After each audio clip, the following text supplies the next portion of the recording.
মুখ্যমন্ত্রী সাংবাদিক বৈঠক বানচালের চেষ্টার অভিযোগ। হেয়ার স্ট্রিট থানায় এফআইআর করল তৃণমূলের পরিষদীয় দল। কলকাতার পুলিশ কমিশনারের কাছে চিঠি দিলেন স্পিকার। বৃহস্পতিবার বাজেট ঘিরে বিধানসভার ভিতরে ও বাইরে দফায় দফায় উত্তেজনা বাধে।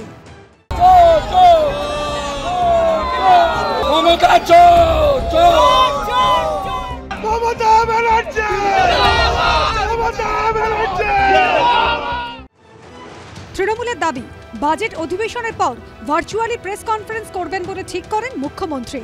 সেই মতো বিধানসভা প্রেস কর্নারে আলাদা ব্যবস্থা করা হয়। বাজেট পেশ হয়ে যাওয়ার পর যখন মমতা বন্দ্যোপাধ্যায় প্রেস কনফারেন্স করতে চান, তখন দেখা যায় সেখানে বৈঠক করছেন শুভেন্দু অধিকারী। তৃণমূলের দাবি, মুখ্যমন্ত্রী বেশ কিছুক্ষণ অপেক্ষা করেন, কিন্তু তখনও বৈঠক করছিলেন বিরোধী দলনেতা। তৃণমূলের অভিযোগ, এরপর বিধানসভা প্রেস কর্নারের ভার্চুয়াল মোডে মুখ্যমন্ত্রীর বক্তব্যের লাইন দেওয়া হলে কেউ বা কারা সেই লাইন কেটে দেয়। ঘটনায় তৃণমূলের পরিষদীয় দলের পক্ষ থেকে হেয়ার স্ট্রিট থানায় এফআইআর করা হয়েছে। প্রেস কর্নারে একটা রেখেছিলেন যাতে করে সরাসরি প্রেসের লোকেরা ওখান থেকে তাদের বক্তব্য শুনতে পেয়ে যায়। মুখ্যমন্ত্রীর বক্তব্য পিডব্লিউডির মাধ্যমে একটা মেকানিজম তৈরি করেছিলেন। এবারে আমাদের ক্যাবিনেট মিটিং শেষ হয়ে যাওয়ার পরে এবং বাজেট পাস হয়ে যাওয়ার পরে, যেটা বাজেট বেশ হয়েছে কথা সেটা পাস হয়ে যাওয়ার পরে মুখ্যমন্ত্রী অপেক্ষা করছিলেন। তিনি খবর পান যে বিরোধী দলগুলো ঢুকে গেছেন ওখানে। প্রথমে বললেন 5 মিনিট অপেক্ষা করছি, ওখানে জানালেন। তারপরে বললেন না, আরো 15 মিনিট আমি অপেক্ষা করছি। কিন্তু একেবারে ইন্টেনশনালি তারা ওই প্রেস কনফারেন্স চালিয়ে যেতে থাকে। মুখ্যমন্ত্রীর যে প্রেস কনফারেন্স সেটা হ্যাম্পার্ড হয়।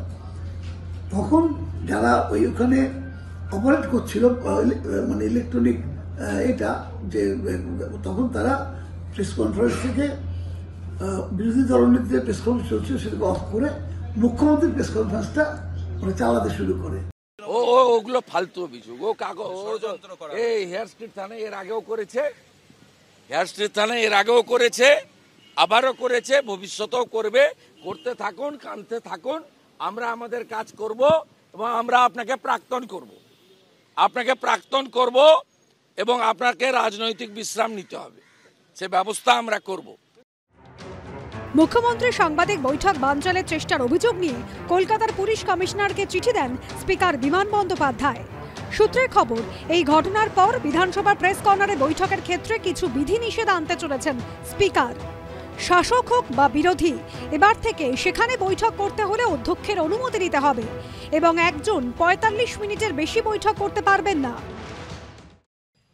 এই বিধানসভা কখনো দেখেছেন? ভয়ে, বিজেপির ভয়ে আমরা 60-65টা লোক আছি। আমাদের ভয়ে আপনার মিডিয়া সেন্টারে তালা লাগিয়েছে। মুখ্যমন্ত্রী সাংবাদিক বৈঠক বানচালের চেষ্টার অভিযোগে চেতলা থানাতেও একটি অভিযোগ দায়ের করা হয়েছে। আশাফুল হোসেন, কৃষ্ণেন্দু অধিকারী ও ময়ূখ ঠাকুর চক্রবর্তীর রিপোর্ট, এবিপি আনন্দ।